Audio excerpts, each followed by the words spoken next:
Assalamualaikum warahmatullahi wabarakatuh. Bertemu lagi dalam mata kuliah Pengantar Akuntansi 2 pada pertemuan kelima dengan topik piutang usaha atau account receivable.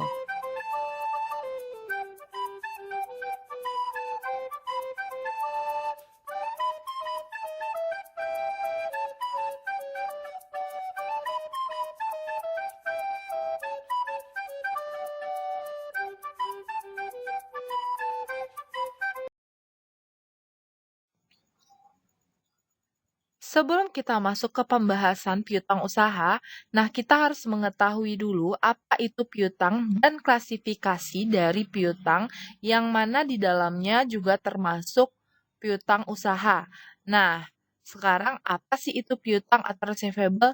Yaitu klaim perusahaan atau tagihan yang timbul akibat penyerahan uang, barang, atau jasa kepada pihak lain pada transaksi di masa lalu. Terdapat dua klasifikasi piutang. Yang pertama itu trade receivable, merupakan piutang yang timbul dari penjualan barang atau jasa yang dihasilkan perusahaan. Trade receivable biasanya akan dilunasi dalam tempo kurang 1 tahun, sehingga trade receivable dikelompokkan ke dalam kelompok aset lancar. Nah, contoh piutang yang termasuk ke dalam receivable yaitu piutang usaha atau account receivable dan wesel tagih atau note receivable. Nah, piutang inilah yang akan kita bahas di pengantar akuntansi 2, di mana di pertemuan kelima ini kita akan membahas terkait dengan piutang usaha atau account receivable. Nah, pada pertemuan ke-6 kita akan membahas lebih lanjut terkait dengan wesel tagih atau note receivable. Nah, contoh transaksi terkait dengan trade receivable, kita mengambil contohnya itu piutang usaha. Nah, begini ya, PT kita menjual produk sebesar 175 juta rupiah kepada toko Duta Niaga. Nah, toko Duta Niaga baru membayar sebesar 50 juta pada saat terjadinya transaksi tersebut dan sisanya akan dilunasi pada bulan berikutnya. Nah, jadi di sini PT kita menjual produknya itu sebesar 175 juta, tetapi yang baru dibayar itu 50 juta, sehingga ada sisanya atau piutang PT kita sebesar 125 juta. Jadi pencatatannya yaitu pencatatan kas di debit itu sebesar 50 juta. Lalu juga di debit juga ada piutang usaha sebesar 125 juta. Lalu di kreditnya itu terdapat penjualan sebesar 175 juta. Gitu ya. Nah, klasifikasi piutang yang kedua yaitu merupakan piutang bukan usaha. Merupakan piutang yang timbul bukan sebagai akibat dari penjualan barang atau jasa yang dihasilkan perusahaan. Nah, contohnya persekot dalam kontrak pembelian, klaim terhadap karyawan perusahaan, lalu klaim terhadap restitusi pajak, lalu piutang dividen, piutang bunga, dan lain-lain. Nah, contoh transaksi terkait dengan piutang bukan usaha, PT kita memberikan pinjaman kepada beberapa karyawan sebesar 12 juta rupiah. Nah, jadi nanti pencatatannya itu di debit itu terdapat piutang karyawan sebesar 12 juta, di kreditnya terdapat pengeluaran kas atau penurunan kas sebesar 12 juta rupiah.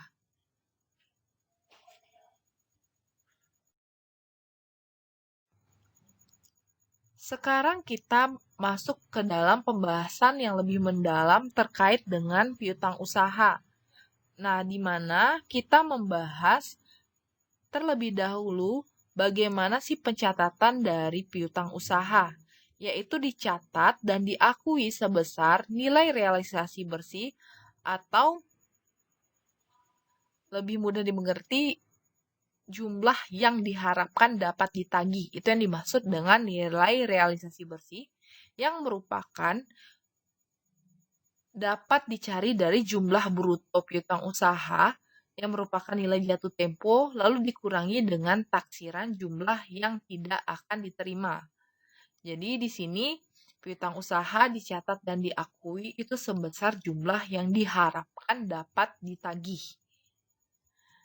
Karena itu berkaitan dengan pengelolaan piutang, nah perusahaan harus membuat suatu cadangan piutang tidak tertagih yang merupakan taksiran jumlah piutang yang tidak akan dapat ditagih dalam periode tersebut. Nah, contohnya nih, piutang PT Mitra Usaha adalah 190 juta rupiah, sedangkan cadangan piutang tak tertagih adalah 24 juta rupiah. Nah, jadi dalam laporan posisi keuangan, piutang tersebut dicatat piutang usaha sebesar 190 juta rupiah, lalu dikurangi dengan cadangan piutang tidak tertagih 24 juta rupiah. Nah, menjadi piutang usaha bersih sebesar 166 juta rupiah. Nah, piutang usaha ini dicatat dan diakui di laporan keuangan itu sebesar nilai realisasi bersih, yaitu berupa sebesar 166 juta rupiah. Kita mengetahui bahwa piutang usaha itu diakui dan dicatat sebesar nilai bruto piutang usaha dikurangi dengan cadangan piutang tak tertagih. Nah, pada slide ini kita akan membahas bagaimana dasar penetapan cadangan piutang tak tertagih. Itu ada dua, yaitu yang pertama itu melalui jumlah penjualan atau presentase tertentu dari penjualan. Nah, presentase tertentu dari penjualan itu dapat dari saldo akun penjualan pada saat cadangan piutang tak tertagih ditetapkan. Lalu yang kedua bisa juga dari taksiran jumlah penjualan atau jumlah penjualan kredit selama periode bersangkutan. Lalu yang ketiga dapat dari anggaran penjualan atau anggaran penjualan kredit di tahun yang bersangkutan. Jadi ini tergantung dari soal apakah dilihat presentasinya dari saldo akun penjualan atau dari taksiran jumlah penjualan atau dari anggaran penjualan. Itu terdapat di soal cara kita mencari penetapan cadangan piutang tak tertagihnya. Lalu yang kedua itu dari saldo piutangnya. Nah, dari saldo piutangnya itu ada dua cara juga. Nah, yang A itu ada presentase tertentu dari saldo piutang, yaitu cadangan piutang tak tertagih itu didasarkan pada saldo akun piutang pada saat piutang tersebut ditetapkan atau didasarkan taksiran penjualan kredit pada periode bersangkutan. Lalu yang B, analisis umur piutang. Merupakan cadangan piutang tak tertagih didasarkan pada besarnya risiko atau kemungkinan tidak tertagihnya suatu piutang. Dasar dari metode pemikiran ini adalah pemikiran bahwa semakin lama umur piutang, semakin besar kemungkinan terjadinya kemacetan proses penagihan piutang tersebut atau semakin besar risikonya. Nah, jadi karena kita telah membahas teori terkait dan dasar penetapan cadangan piutang tak tertagih, nah di set berikutnya kita akan membahas terkait dari soal untuk menetapkan cadangan piutang tak tertagih supaya kita lebih memahami lagi dasar penetapannya.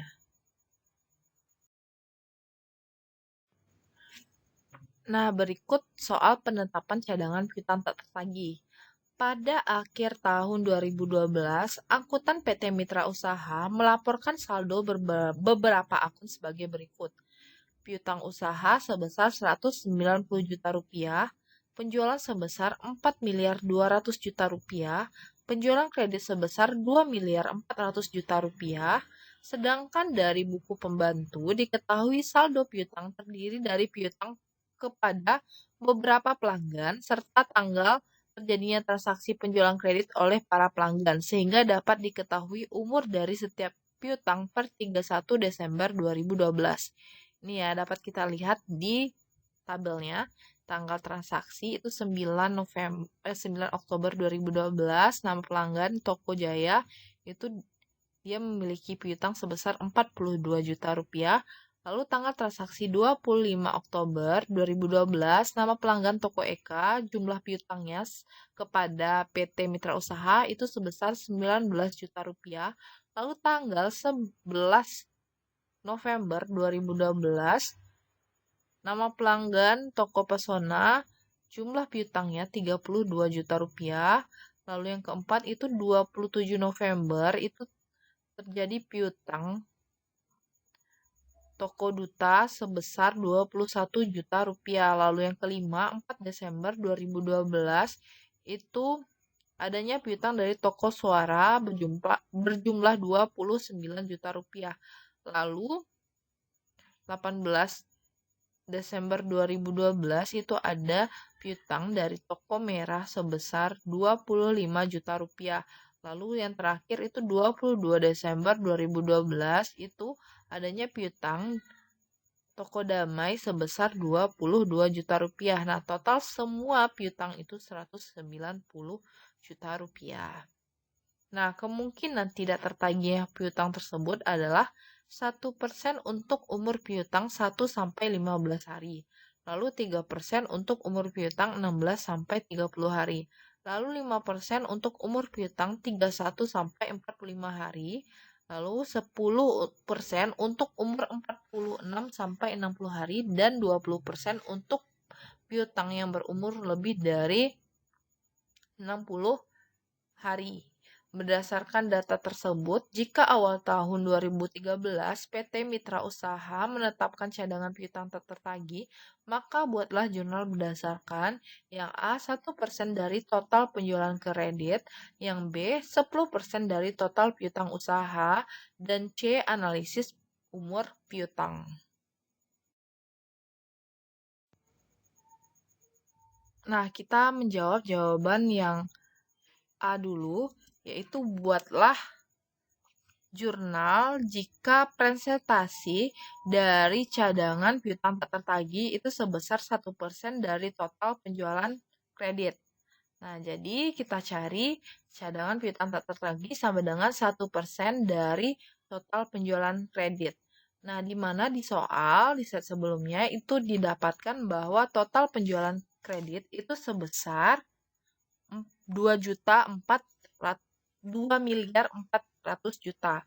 Nah, sehingga dalam mencari cadangan piutang tak tertagih itu sama dengan 1% dikali dengan 2 miliar 400 juta. Hasilnya sama dengan 24 juta.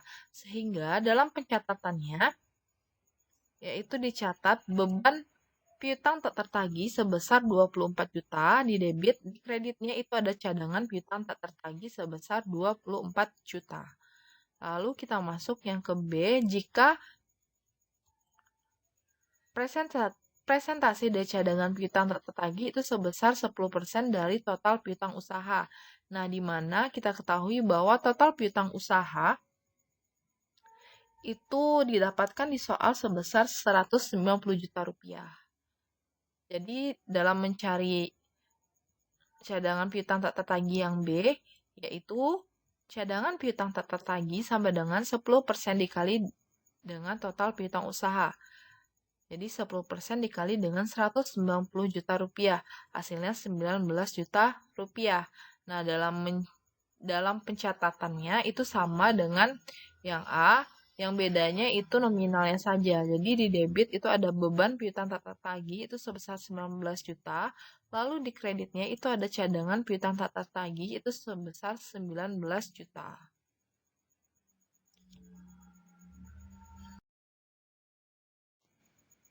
Nah, selanjutnya kita menjawab pertanyaan yang C, yaitu di mana dalam mencari cadangan piutang tak tertagih itu berdasarkan analisis umur piutang. Nah, jumlah cadangan piutang tak tertagih PT Mitra Usaha itu harus didasarkan pada risiko tidak tertagihnya piutang perusahaan akibat berlalunya waktu. Dari pengalaman perusahaan, maka piutang PT Mitra Usaha harus dikelompokkan ke dalam 5 kelompok risiko, yaitu kelompok risiko 1%, 3%, 5%, 10%, dan 20%. Nah, dari data perusahaan tersebut, maka piutang PT Mitra pada tanggal 31 Desember 2012 yang berumur lebih dari 61 hari adalah piutang kepada Toko Jaya dan Toko Eka karena terjadi pada bulan Oktober 2012. Lalu piutang yang berumur antara 46 hingga 60 hari adalah piutang kepada Toko Pesona. Lalu piutang yang berumur antara 31 hingga 45 hari adalah piutang kepada toko duta karena terjadi pada akhir bulan November 2012. Dan piutang yang berumur antara 16 hingga 30 hari adalah piutang kepada toko suara. Nah, sementara itu, piutang yang berumur antara 1 hingga 15 hari adalah piutang kepada toko merah dan toko damai.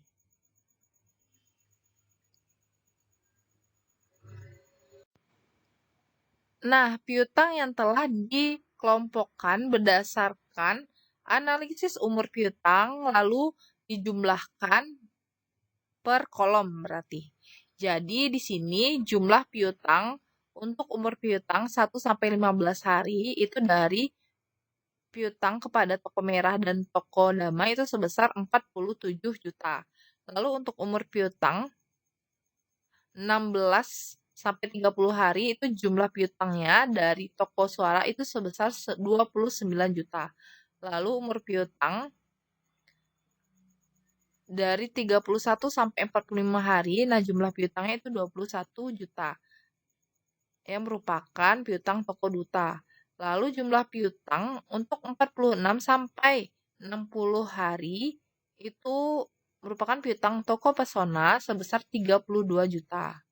Lalu jumlah piutang yang memiliki umur piutang besar dari 60 hari merupakan piutang toko Jaya dan toko Eka yaitu sebesar 42 juta ditambah dengan 19 juta yaitu totalnya 61 juta. Nah, selanjutnya itu jumlah piutang itu dikalikan dengan tingkat risiko kerugian dari setiap umur piutang. Nah, di mana tingkat risiko untuk umur piutang 1 sampai 15% itu 1%. Lalu tingkat risiko untuk umur piutang 16 sampai 30 hari itu 3%. Lalu umur piutang 31 sampai 45 hari itu memiliki tingkat risiko 5%. Lalu umur piutang 46 sampai 60 hari memiliki tingkat risiko 10%. Dan umur piutang besar dari 60 hari itu memiliki tingkat risiko 20%.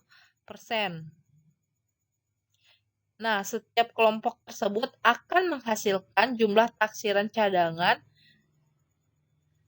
tak tertagih bagi setiap kelompok umur piutang.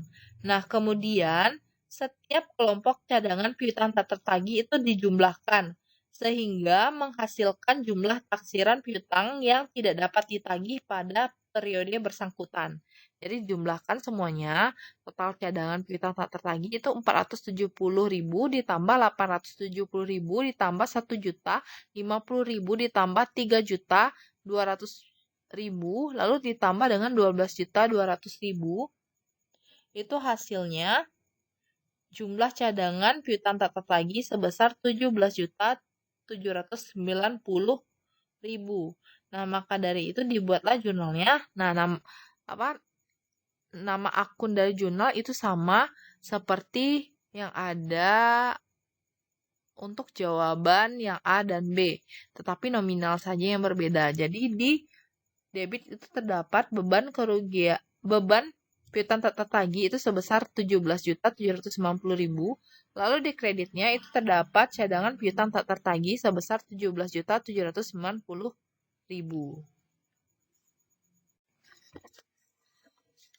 Nah, selanjutnya kita masuk ke materi penghapusan piutang. Nah, biasanya cadangan kerugian piutang itu ditetapkan pada awal periode akuntansi.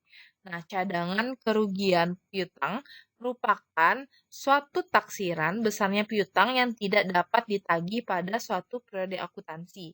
Setelah periode tersebut berjalan, seringkali terdapat sejumlah piutang yang benar-benar tidak dapat ditagih karena berbagai alasan.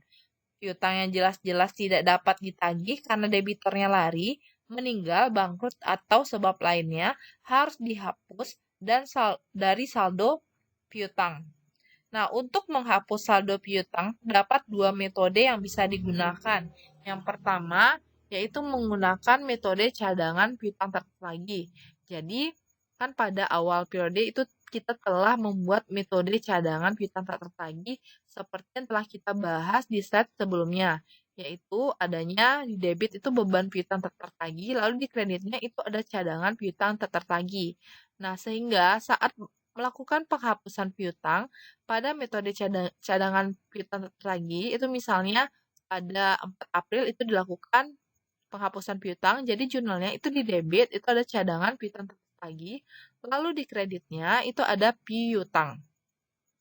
Lalu metode penghapusan piutang yang kedua yaitu metode penghapusan langsung, di mana metode penghapusan langsung itu dengan cara menunggu sampai diperoleh kepastian bahwa piutang tersebut benar-benar tidak dapat ditagih tanpa perlu dibuat estimasi terlebih dahulu. Sehingga pada awal periode itu tidak perlu dibuat cadangan piutang tak tertagih. Jadi tidak adanya jurnal untuk membuat cadangan piutang tertagih, tapi langsung dilakukan penghapusan itu pada 4 April. Jadi jurnalnya itu ada beban piutang tak tertagih di debit, lalu di kreditnya itu ada piutang.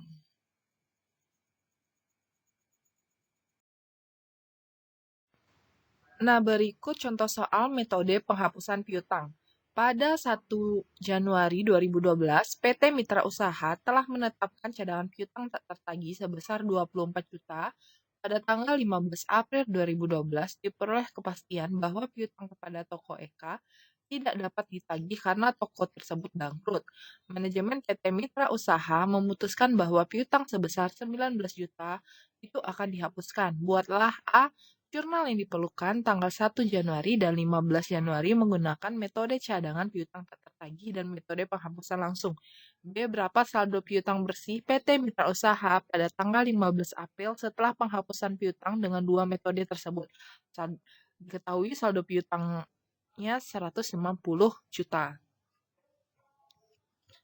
Nah, di mana dalam menjawab A, yaitu jurnal yang diperlukan dengan menggunakan metode cadangan piutang tak tertagih, dan metode penghapusan langsung.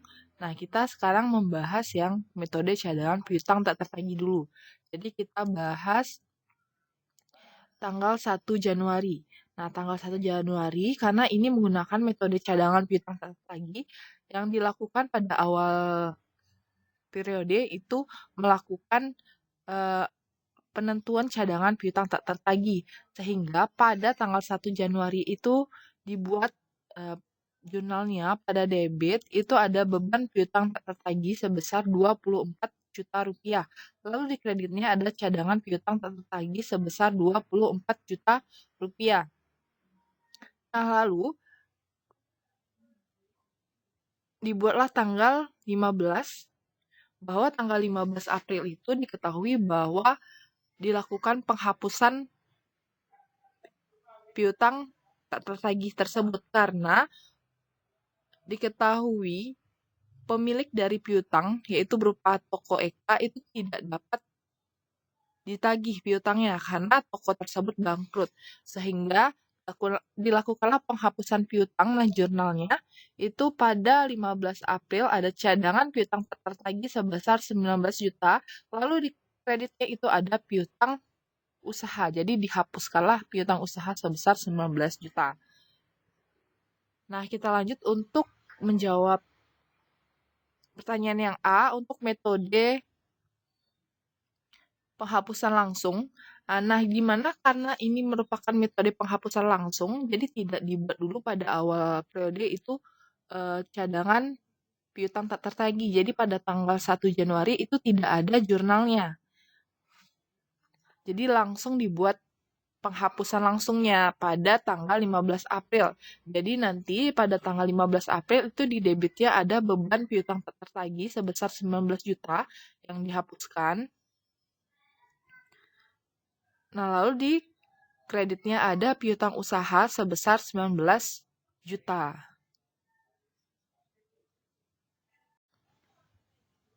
Menjawab pertanyaan yang B, berapa saldo piutang bersih PT Mitra Usaha pada tanggal 15 April setelah penghapusan piutang dengan dua metode tersebut, di mana saldo piutang itu sebesar 190 juta. Nah, kita jawab yang metode cadangan piutang tak tertagih dulu. Itu di mana tanggal 1 Januari diketahui saldo piutang itu sebesar 190 juta. Lalu dikurangi karena adanya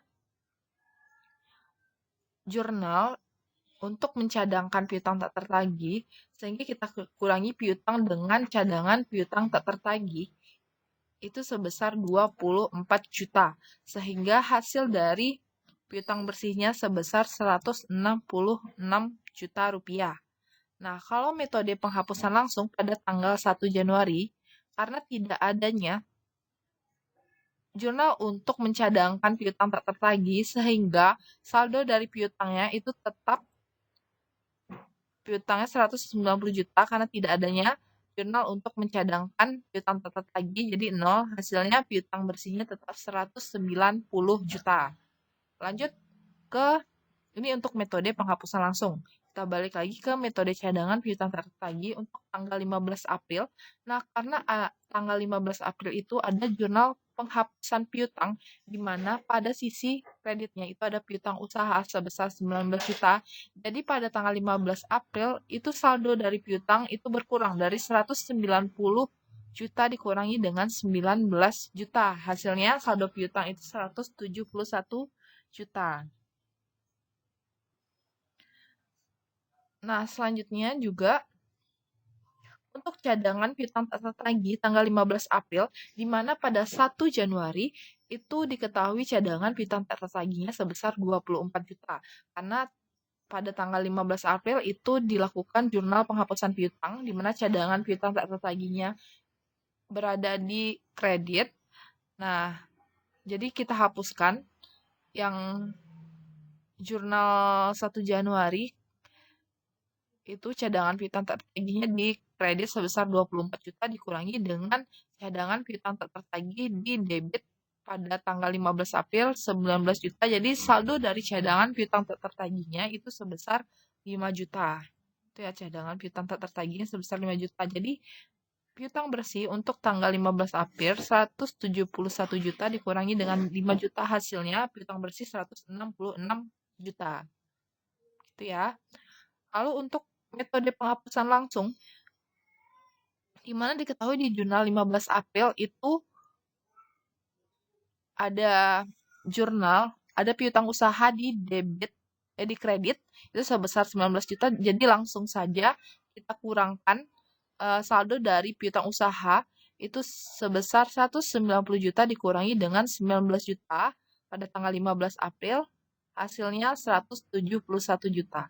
Jadi saldo piutang dengan menggunakan metode penghapusan tanggal 15 April itu sebesar 171 juta.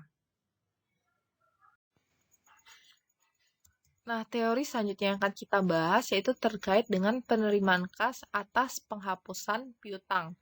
Nah, di mana kondisinya di sini perusahaan itu telah menghapuskan piutangnya.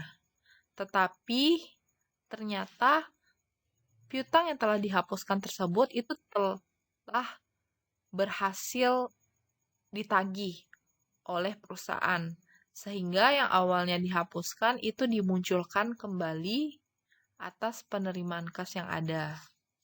Jadi yang pertama, untuk pencatatan kembali atas piutang yang telah dihapuskan dengan menggunakan metode cadangan piutang tertagih, itu di mana awalnya dalam penghapusan piutang dalam metode cadangan piutang tak tertagih itu kan di debit itu cadangan piutang tak tertagih, lalu di kreditnya itu ada piutang, sehingga saat pencatatan kembali atas piutang yang telah dihapuskan itu dibalikkan.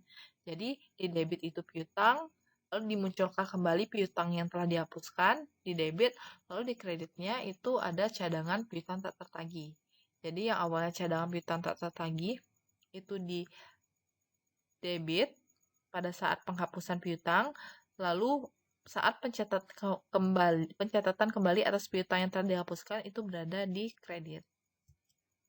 Nah, selanjutnya jurnal yang kedua itu penerimaan kas.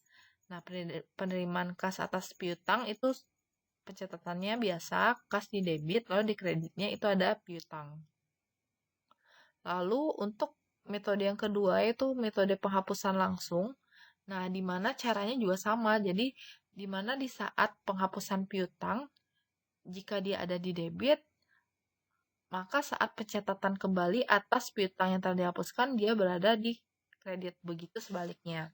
Nah, jadi tanggal 11 November, misalnya ini ternyata yang awalnya piutang itu telah dihapuskan, ternyata telah dapat ditagih. Sehingga dilakukan pencatatan kembali atas piutang yang telah dihapuskan.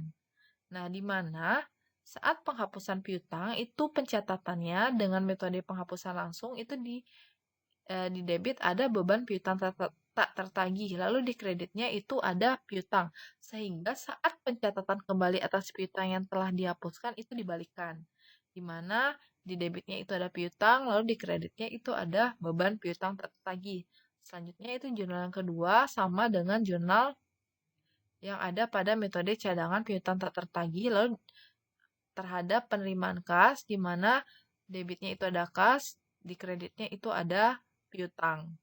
Nah, langsung saja kita masuk ke slide selanjutnya, itu membahas terkait dengan penerimaan kas atas penghapusan piutang. Nah, kita masuk ke contoh soal penerimaan kas atas penghapusan piutang. Nah, contoh soalnya itu sama dengan contoh soal saat dilakukan penghapusan piutang. Tapi bedanya di sini ada ditambahkan permintaan buatlah yang C, jurnal apabila pada tanggal 10 Desember itu diterima kembali piutang yang dihapuskan tanggal 15 April karena piutang toko Eka ternyata dapat ditagih. Jadi di sini kita mencari yang C. Jadi untuk membuat jurnal penerimaan kas atas penghapusan piutang. Nah, di mana kita membahas dulu yang untuk metode cadangan piutang tak tertagih. Nah, untuk metode cadangan piutang tak tertagih kita lihat di sini untuk jawaban yang A saat penghapusan piutang itu jurnalnya pada 1 Januari itu ada beban piutang tak tertagih di debit 24 juta. Lalu di kreditnya itu ada cadangan piutang tak tertagih itu 24 juta. Nah, 1 Januari itu merupakan jurnal untuk mencatat pembuatan cadangan piutang tak tertagih. Lalu tanggal 15 April itu ada jurnal di debit itu ada cadangan piutang tak tertagih 19 juta. Lalu di kredit itu ada piutang usaha sebesar 19 juta. Nah, 15 April ini merupakan jurnal mengenai penghapusan piutang. Di mana piutang kepada toko Eka itu pada 15 April dinyatakan bahwa tidak dapat ditagih karena toko tersebut bangkrut. Sehingga PT Mitra Usaha itu memutuskan bahwa piutang sebesar 19 juta itu dihapuskan karena toko Eka yang memiliki piutang itu telah bangkrut. Nah, tetapi di C dinyatakan bahwa tanggal 10 Desember itu diterima kembali piutang yang dihapuskan 15 April karena piutang toko Eka ternyata dapat ditagih. Ternyata yang awalnya piutang itu dihapuskan. Nah, tanggal 10 Desember piutang toko Eka itu berhasil ditagih. Sehingga untuk pencatatan penerimaan kas atas penghapusan piutang pada metode cadangan piutang tak tertagih, di mana kita membalikkan jurnal yang ada pada 15 April. Jadi yang awalnya jurnal tersebut berada di debit, kita kreditkan, lalu yang berada di kredit itu kita catat di debit. Jadi pada tanggal 10 Desember, itu mencatat penerimaan kas atas penghapusan piutang, di mana itu di debitnya terdapat piutang usaha sebesar 19 juta, lalu di kreditnya itu terdapat cadangan piutang tak tertagih sebesar 19 juta. Nah, dapat dilihat di sini bahwa jurnal 10 Desember itu membalikkan jurnal yang ada pada tanggal 15 April. Nah, selanjutnya kita mencatat penerimaan kas atas piutangnya. Jadi kita catat kas di debit sebesar 19 juta, lalu di kreditnya itu ada piutang usaha sebesar 19 juta. Selanjutnya kita masuk ke jurnal penerimaan kas atas penghapusan piutang dengan metode penghapusan langsung. Nah, dengan metode penghapusan langsung itu juga kita membalikkan jurnal yang ada pada tanggal 15 April, di mana yang awalnya jurnal 15 April itu di debitnya itu ada beban piutang tak tertagih. Nah, pada tanggal 10 Desember itu di beban piutang tak tertagih itu dicatat di kredit. Begitu juga yang awalnya dicatat 15 April itu piutang usaha berada di kredit, pada saat 10 Desember itu dicatat di debit. Sehingga pada 10 Desember itu di debit terdapat piutang usaha sebesar 19 juta, lalu di kreditnya itu ada beban piutang tak tertagih sebesar 19 juta. Selanjutnya kita mencatat penerimaan kas dari piutangnya. Jadi tanggal 10 Desember itu ada kas sebesar 19 juta, lalu di debitnya itu ada piutang usaha sebesar 19 juta.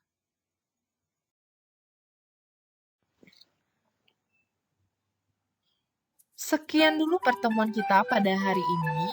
Apabila ada pertanyaan, dipersilahkan. Wassalamualaikum warahmatullahi wabarakatuh.